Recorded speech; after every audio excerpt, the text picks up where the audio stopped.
So thank you everybody for coming. I really appreciate you taking the time out of your day to learn a little bit about Penn Center for Innovation. So today I'm going to introduce my really terrific team. I'm the director of the group that deals with the invention disclosures that come in from the School of Engineering, also the School of Arts and Sciences, and Josh Jeanson handles inventions that come in from the schools of design and from Wharton as well. So that is really our main focus. We have a really great team here. Josh has come to us with a lot of tech transfer experience previously at UVA and Mississippi State. Tracy Chen has a degree in chemistry from Columbia, did her postdoc at Northwestern, and she also spent some time interning at their tech transfer office there. And Courtney Cavanaugh has a Ph.D. in chemistry from UNC, and she's also spent some time in their tech transfer office at UNC. So we've got a really nice range of experience, and we're looking forward to working with you. So I'm going to take a step back and talk a little bit about PCI in general and what our purpose is. And so PCI is here to help translate the inventions, discoveries, and ideas that come out of research, and to help commercialize these and for the benefit of society. And so we look at our role as trying to really facilitate connections between the university and with the private sector.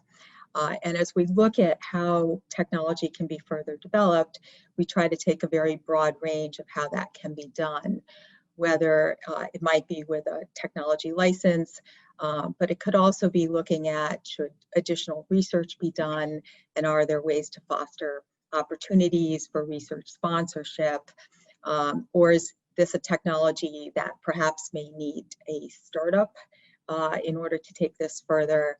And so the organization as a whole has a goal of being sort of the one-stop shop for commercial partners working with Penn. We are very fortunate here at Penn. We have a large technology transfer office. And so as you are working and developing new technology, as you are disclosing that to our office, we have a number of different teams that can help take a look at this and try to move this forward, because there can be many ways to go. So we have a group that deals with corporate contracts, with R&D outreach, and with corporate alliances. You may have heard the name Steve Weiner. Steve Weiner is working specifically with the School of Engineering, trying to foster corporate relationships, and he will be speaking at the next series, the next talk in this series, which I believe is scheduled for November 16th. You know, Michael Poisel heads PCI Ventures, which deals with startups and the various ways that people within the university can pursue startups. The licensing teams will look at is technology licensing the appropriate way to go forward. And we also have a marketing and communications team, which puts on a lot of programs and additional resources for you. So today we're going to focus primarily on the licensing part of the process, but I did want to make you aware that we have a lot of resources that we lean on. The teams within PCI work together very well, and so we work with our intellectual property group that deals directly with our outside patent counsel. We have a legal affairs team, our marketing team, and then we also have a number of teams that deal with corporate outreach. So our office handles a very large number of agreements. I think we have over 600 agreements that we do annually. We do traditional license and option agreements. If the license involves equity, our team will also handle the equity agreements. If you are transferring materials, we will sometimes get involved with the material transfer agreement if you're doing this with a company. We also deal with tangible research materials licenses. Our corporate contracts team handles confidential disclosure agreements, sponsored research agreements, collaborative research, master research agreements, data use agreements, service agreements. So there's really quite a large range that our office is responsible for. Our topics today are going to focus on invention disclosure, assessment, and IP protection, which Cortney is going to address, marketing and commercialization, that Tracy will speak to, and resources that the office has, which Josh will address and also conclude. So at this point, I would like to hand this off to Cortney. Okay, so as Pam said, today I'll be focusing on walking you through the process of moving an invention out of the lab and through our assessment and IP protection process. So as inventions are developed in the lab through research, you can easily bring them to our attention through our disclosure process, which we highly encourage. And once you complete a disclosure and submit it to our office, the technology will be assigned to a licensing officer in the appropriate area who will assess the technology for potential IP protection and commercialization, and identify an appropriate path forward for the technology. So to describe the disclosure process, it's fairly straightforward. We have this link here to the PCI website where you can access a disclosure form right online. It's accessible to faculty, staff, students. This includes postdocs in lab. All are able to log into the disclosure invention portal to submit a disclosure. In the process of submitting the disclosure, we'll ask for some components for you to complete.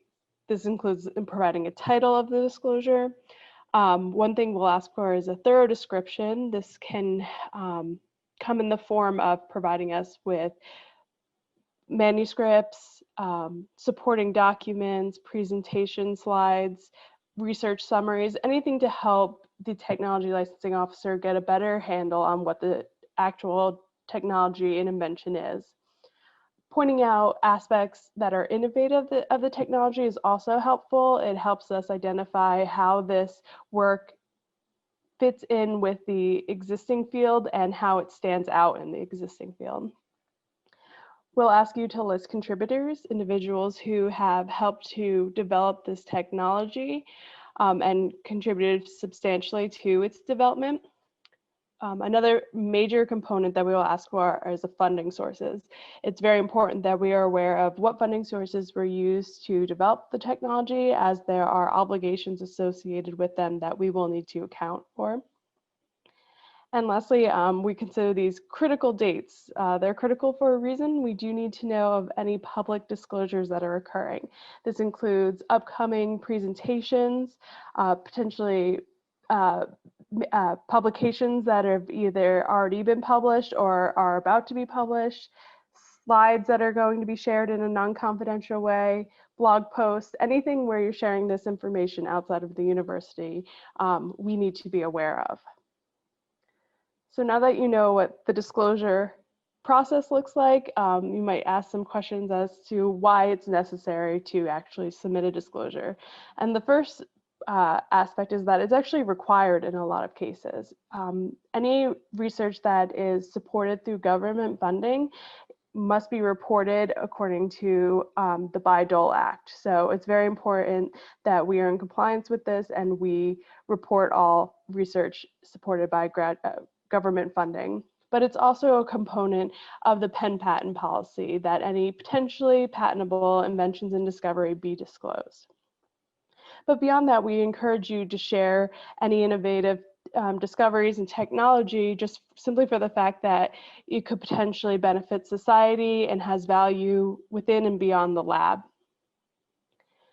So once you decide to disclose, it's very important to think about when you should disclose. This is critical for a few reasons, but just as in a broad sense, it's very important that you notify our office of a potential public disclosure before it occurs. So again, public disclosures are these abstracts, poster presentations, publications, anything in which you are sharing the information in a non-confidential setting. And to that, you should disclose early if possible. There are several components behind this. One fact is the fact that in the United States, it is a first to file system, not a first to invent. So if we are going to file for IP protection, it's important to file early, but also because public disclosures can limit the patent protection. If that patents are what we eventually seek to protect the technology, it can limit the protection we obtain if a public disclosure occurs before we file. So to give you a bit of a peek behind the curtain, what happens once you have disclosed technology to our office, we are evaluating this technology in a lot of different ways. One way we are not evaluating the technology is from a science perspective. I think that's important to note that we know that the science is there. There's a peer review process for evaluating the technology at a scientific level. What we're looking at is whether the technology is actually patentable and what form of IP protection is most appropriate. If a patent is possible to obtain, is it actually enforceable? Is there value to obtaining the patent? Is the invention commercializable? And if it is, what is the current market look like and how does it fit in the current market? And also, what types of needs is the invention addressing, and how will it compete against existing technologies in the field and on the market? So as Pam said before, this process is not completed in a bubble. We have a very diverse team with a lot of background and experience that help us make these decisions, while a licensing officer, again, is responsible for managing the technology. We have a huge group of people who can help make the appropriate decisions for the technology. So once we have assessed the technology and we decide that some type of IP protection is appropriate, we can start considering how to go down that path or what that path looks like. So according to the United States Patent and Trademark Office, there are requirements in order for technology to be considered patentable. So the USPTO defines certain subject matter as being patentable and as not being patentable. It must be considered novel, non-obvious, and in addition, the technology must be sufficiently described and be the work of the inventors that are listed on the technology. So to expand on the three components I noted before, that novel, non-obvious, and useful aspects, I'll expand and say that novelty means that the technology has not been published or, as I said before, in any way publicly shared prior to the filing of the patent application. There is an exception in the United States that you have 1 year from a public disclosure in order to file a patent application, but that's very important to note that this is not the case internationally, and you can lose and will lose international rights if a public disclosure occurs before the filing date. Non-obvious is a bit more difficult to consider, and it ends up being problems at times when filing a patent, but it means that the technology is significantly different from existing technology in the public domain, and that it is non-obvious to what is defined as one of ordinary skill in the art.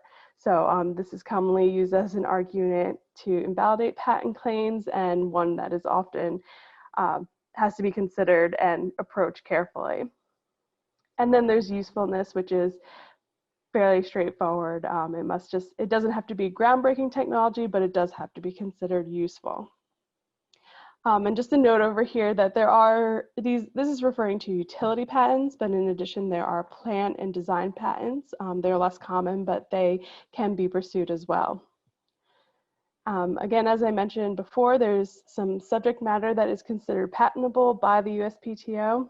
These include processes and methods, machines, article of manufacturer, and compositions of matter. In addition, it would include improvements to any of these listed subject matter.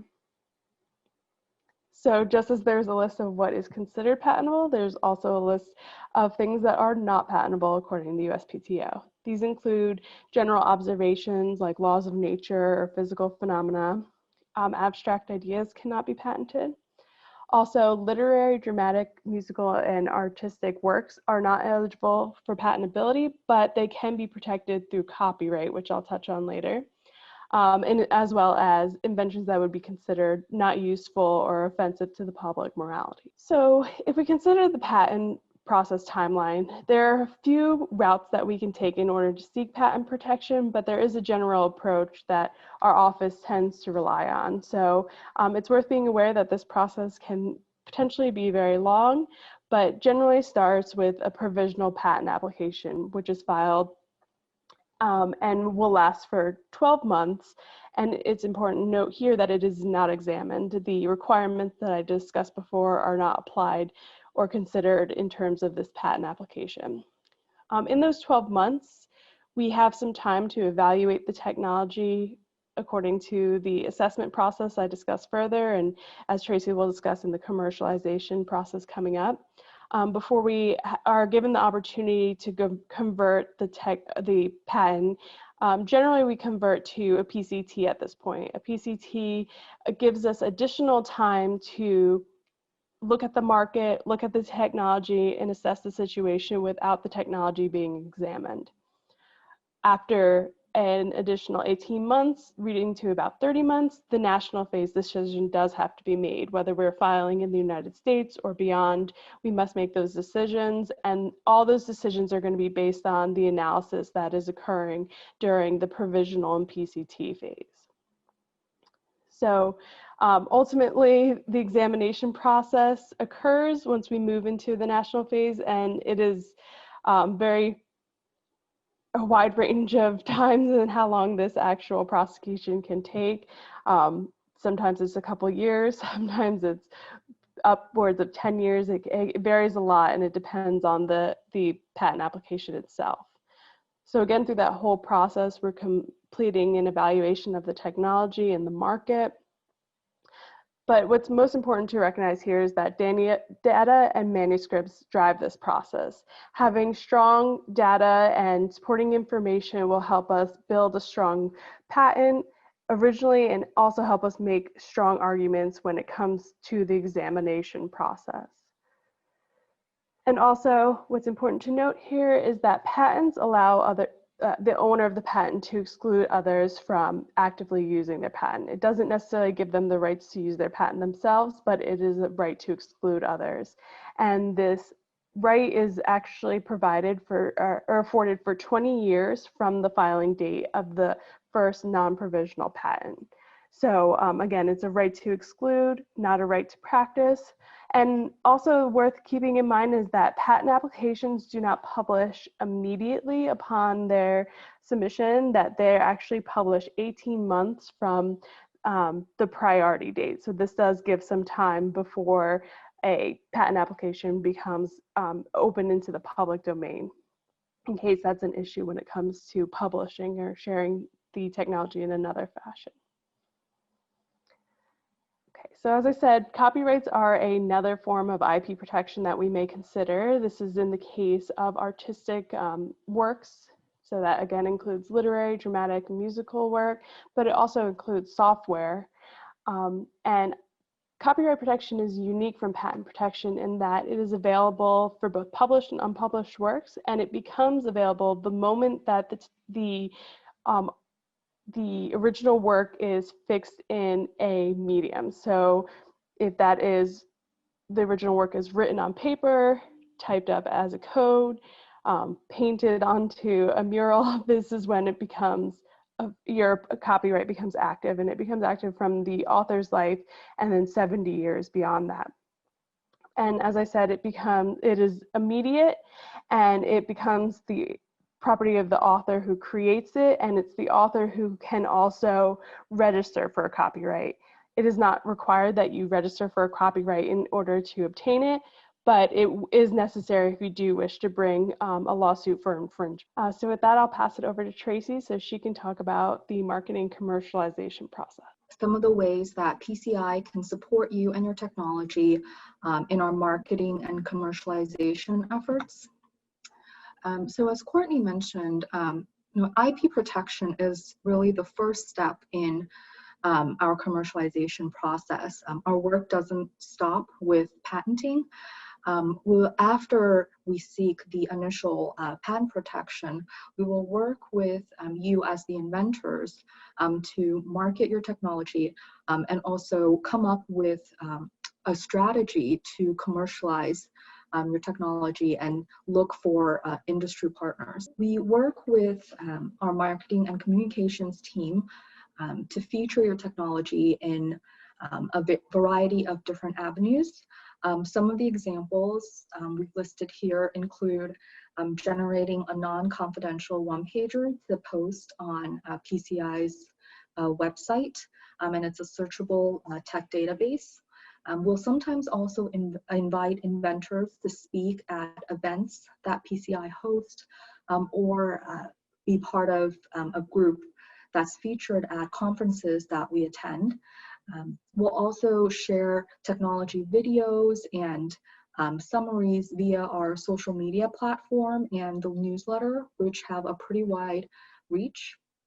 And of course, we'll also directly reach out to companies. So we often generate a list of companies that are main players in the field of your technology to reach out directly to them. And even if these efforts don't immediately lead to a license or sponsored research opportunity, sometimes we're able to get very useful feedback in this process on what the companies would like to see in terms of how your technology develops, whether it's validation or scale-up experiments, to get to a point where they'd be interested in engaging with us. In terms of commercialization, so a few of the aspects that we look at that are important is what is the value add of the IP to the given current market. And another important aspect is the stage of development. So do you have a lab prototype, or has this demonstrated feasibility or validation studies? And one of the terms that's often used in industry is a technology readiness level. So depending on kind of the stage of your development, we might seek out different commercialization strategies. For example, some faculty and students may feel the entrepreneurial spirit and really want to form a startup to further development of the technology and bridge the gap between the lab and a commercial product.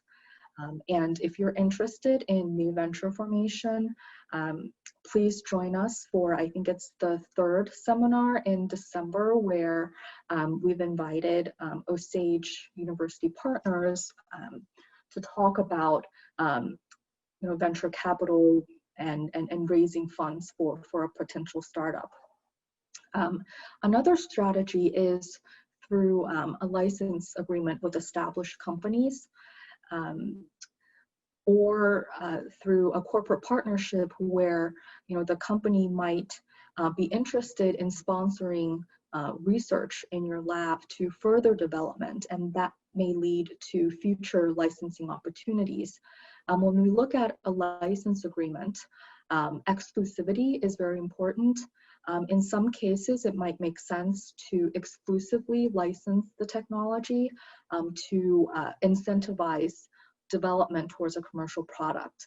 In other cases, especially For example, when you have a platform technology, we may consider non-exclusively licensing it, or only granting exclusivity in a specific fields of use so that you are able to work with more than one company.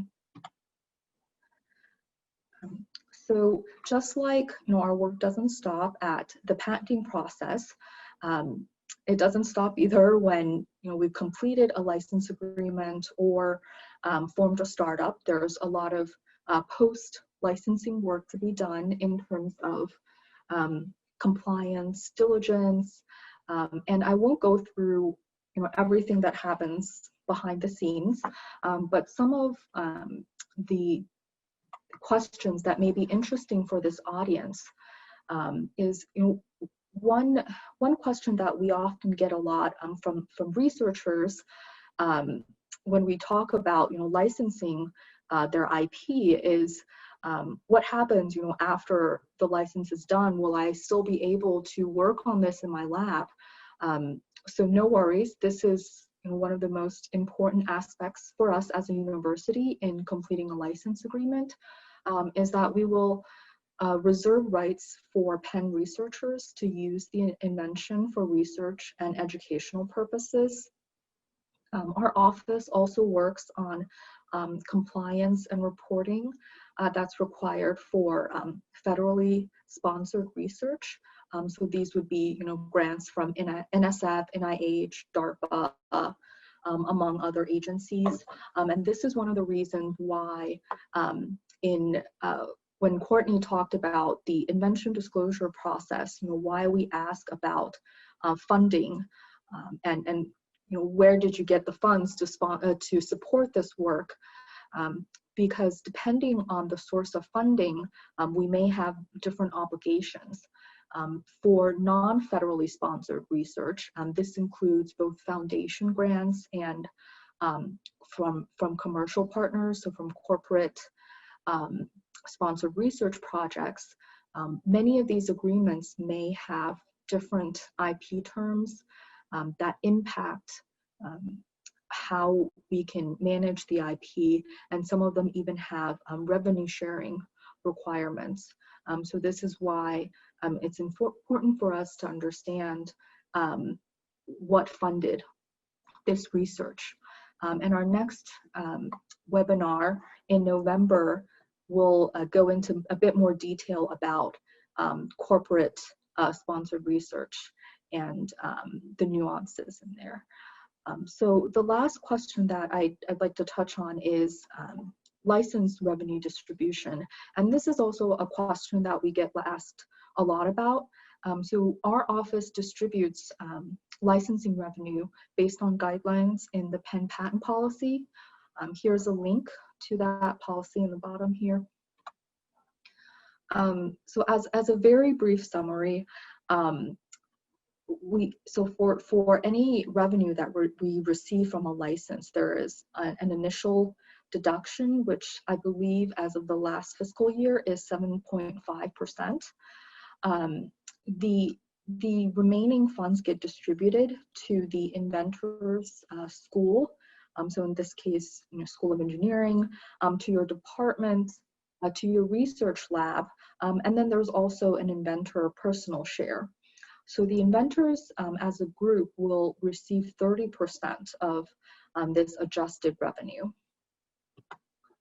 And then 12.5% will go to the inventor's lab as discretionary funding to support ongoing research activity in the lab. And all of the funds that the university or your school or department that they retain is used to support future research and innovation activities. In terms of timing, our finance team works to distribute these funds at the end of every quarter.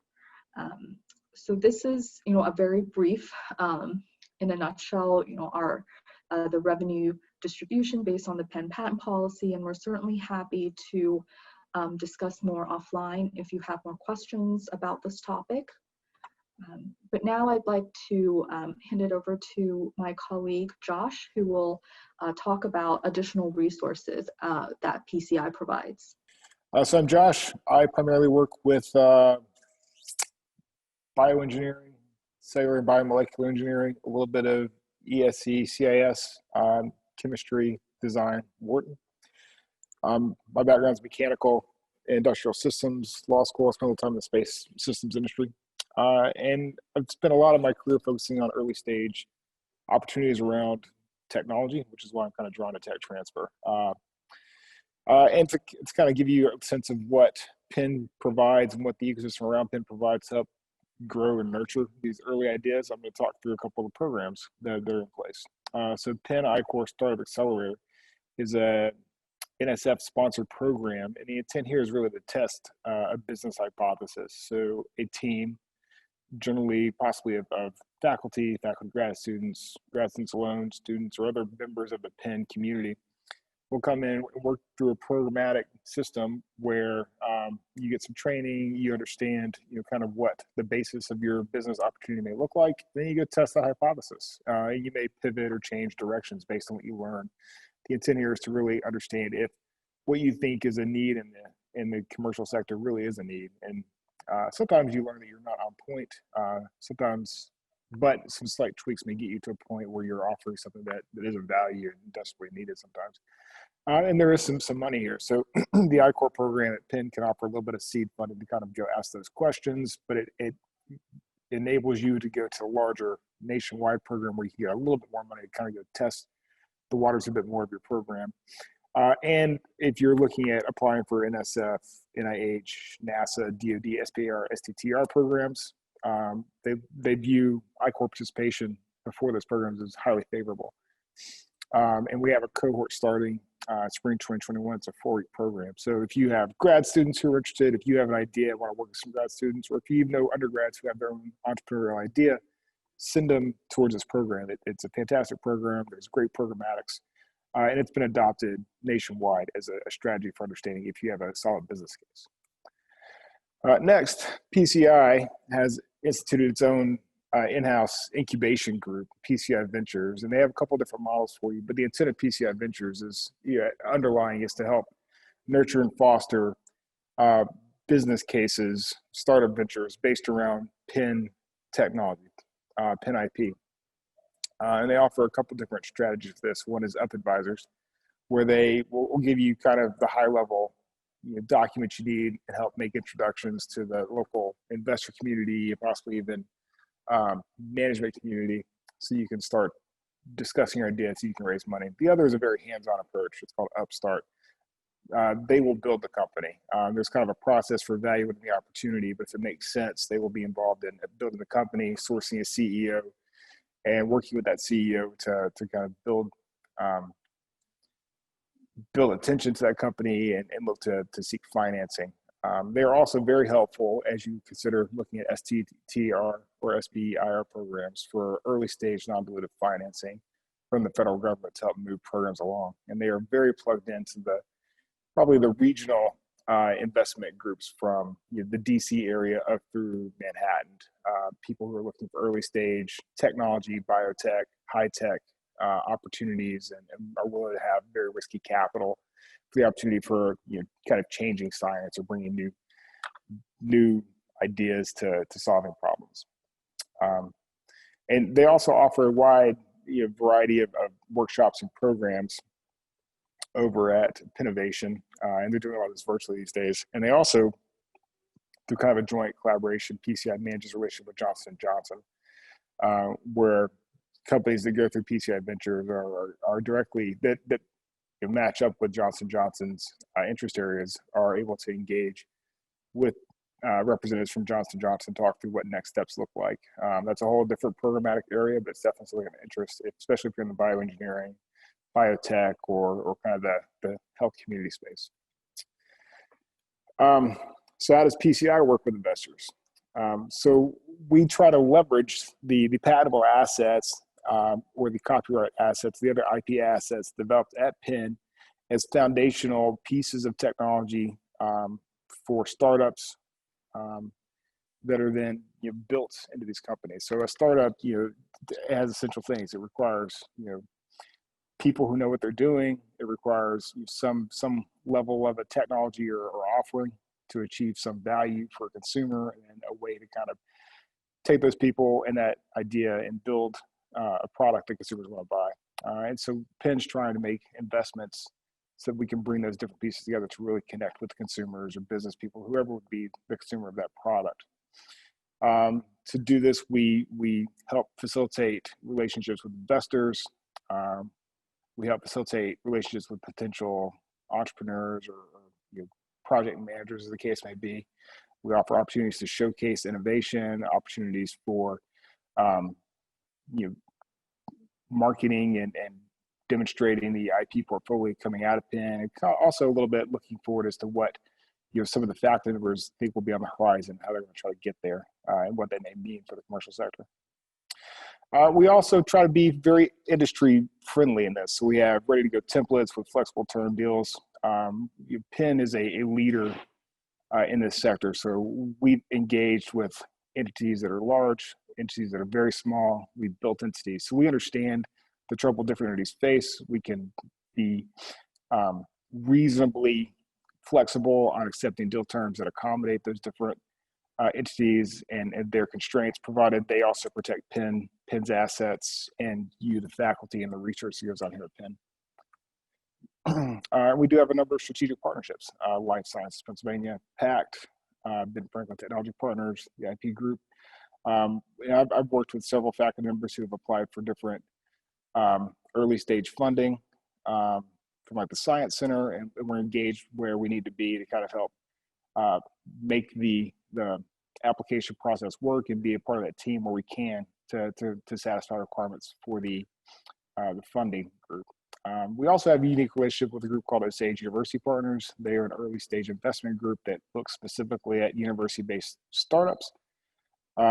They're local, they're in town, they're easy to have conversation with, and they will talk through opportunities they see coming out of university faculty research, and talk through where they think the opportunity could be, if they think there's one there, and who we should have conversations with on the investor side.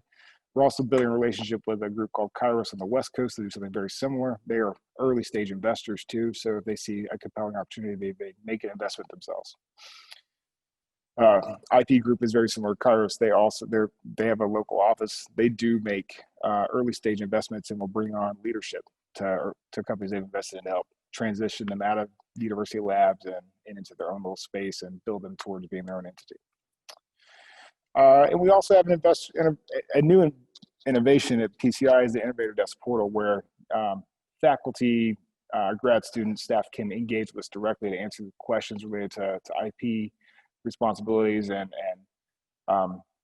implications of things they may be involved in as far as IP and research requirements may go.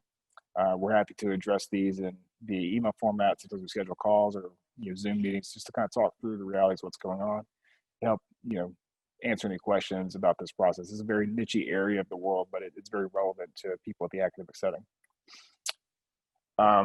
We also have a PDF and physical version of a commercialization guide that talks through all of the aspects of licensing, commercialization. It also speaks to some of the resources available to faculty and grad students here at Penn. The help desk can also answer any questions you may have, and we try to have it updated so there are links to monthly workshops and to help schedule in-person office hours. And there's also the Inventor portal. So this is the intent to make working with PCI, or at least getting your idea in front of us, very simple. There's a portal you can go around, log in, submit the documents you need to submit, provide the information you need so that we can quickly look at what's going on and kind of address the questions and the opportunity in front of us. Reality, what we really need to know is who funded it and when you plan to present and who all the inventors are. That can really get us going. And we're also very happy if you just reach out to us directly via the emails. I think there are emails throughout this presentation. We try to be very responsive and engaged. So if you have just a question and think an email or a quick call would be appropriate, we're happy to address you that way. And this is going to grow. This is kind of an overview of the impact PCI has here at the university in Philadelphia in the local ecosystem. Again, like I said earlier, we are a very large operator in the space globally. So we do a good job, and we know we want to keep doing a good job and keep servicing our faculty members and show value. And this is just a representative way of the different ways we brought value to the Penn ecosystem of FY20. And with that, I think that's kind of the end of my segment here. We really appreciate all the work putting this together. Thank you.